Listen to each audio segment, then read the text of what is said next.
ഇന്നിപ്പോൾ റൈഡിന് ഇറങ്ങിയാണ്. നമ്മുടെ sports authority of India Sai ആയിട്ട് കൊളാബറേറ്റ് ചെയ്ത റൈഡ് ഉണ്ട്. അപ്പം അതിനൊരുപാട് നമ്മളെ സുഹൃത്തുക്കൾ വരുന്നുണ്ട്. അപ്പോൾ നമ്മളിന്ന് നമ്മളെ അവന്തിയുടെ ജിറ FM1 ആയിട്ടാണ് പോകുന്നത്. അപ്പോൾ നമുക്ക് എല്ലാവർക്കും ഒന്ന് കൊടുത്തിട്ട് ഇതിൻ്റെ ഒരു റിവ്യൂ ചോദിച്ചു നോക്കാം. അങ്ങനെ വണ്ടി ഭയങ്കര സ്മൂത്ത് ഉണ്ട്. ഞാൻ റണ്ണിങ്ങിലാണ് ശ്രദ്ധിച്ചത്. നീ റണ്ണിങ്ങിലാ ഫ്രണ്ട് വണ്ണാന്നുള്ള പറഞ്ഞേ.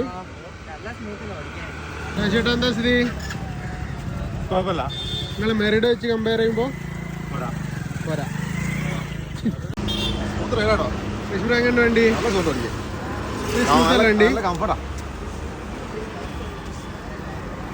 നിങ്ങൾക്ക് നിങ്ങളെ റോഡും അതും കമ്പയർ ചെയ്യുമ്പോൾ കുറച്ചുകൂടി സാഡിൽ നല്ല സുഖല്ലേ? പിന്നെ ഒരു ഫ്രണ്ടിൽ ചെറിയ ക്രാങ്കും സിംഗിൾ സ്പീഡും ആണെങ്കിലും സ്പീഡിന് അത് വലിയ രീതിയിൽ ബാധിക്കുന്നില്ലല്ലോ.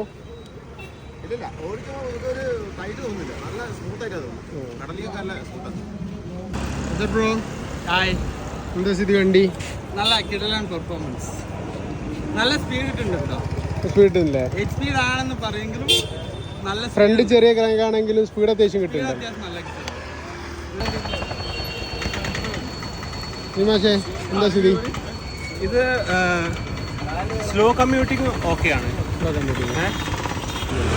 സ്ലോ കമ്മ്യൂട്ടിങ് ഡെയിലി റൈഡ്, ചെറിയ ഡിസ്റ്റൻസ് റൈഡിനൊക്കെ ഒരു ബഡ്ജറ്റ് ലെവലിൽ നോക്കുമ്പോൾ, budget level entry level bike എന്നുള്ള രീതി കൺസിഡർ ചെയ്യുമ്പോൾ വെരി ഗുഡ്. എൻട്രി ലെവൽ ആണെങ്കിൽ ആ കാറ്റഗറിയിൽ ഒരു ടോപ്പ് ബെസ്റ്റിൽ തന്നെ കാറ്റഗറിയിൽ കൊടുക്കാൻ പറ്റും. ഒരു ബിലോ 30,000 ആണിത്.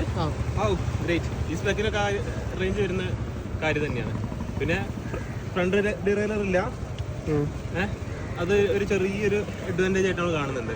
അതെ, അത് ഒരു തുടക്കക്കാർക്ക് ഗിയർ ഷിഫ്റ്റിങ് കുറച്ചും കൂടി ഒന്ന് കോൺഫ്ലിക്റ്റ് അല്ലാതെ കിട്ടും. ഇതിപ്പോ നമ്മള് ടെറൈൻ മാറുമ്പോഴാണ് അതിന്റെ പ്രശ്നം വരുന്നത്. കാരണം പക്ഷേ നെഗറ്റീവ് റേഷ്യോ വരുന്നുണ്ട്. ഫ്രണ്ടിൽ 38ഉം ബാക്കിൽ 42 വരുന്നത്. 42 സൈസ് വരുന്നത്. പിന്നെ ഇത് ചെറിയ ദൂരെ ഓടിച്ചിട്ടുള്ളൂ. ലോങ് കളറാ കുറച്ചും കൂടി മാറ്റം വരും. കാരണം അങ്ങനെ ഒരു റിവ്യൂ പറയാനില്ല. സൈക്കിൾ എന്ന് പറയുമ്പോൾ നമ്മൾ ചെറിയ ദൂരം ഓടിക്കണം, ലോങ് ഓടിച്ച് കഴിഞ്ഞാൽ കംപ്ലീറ്റ് റിവ്യൂ കിട്ടുള്ളൂ. ചെറിയ ദൂരം ഓടിച്ചുള്ളതാണ് ഞാൻ പറഞ്ഞത്.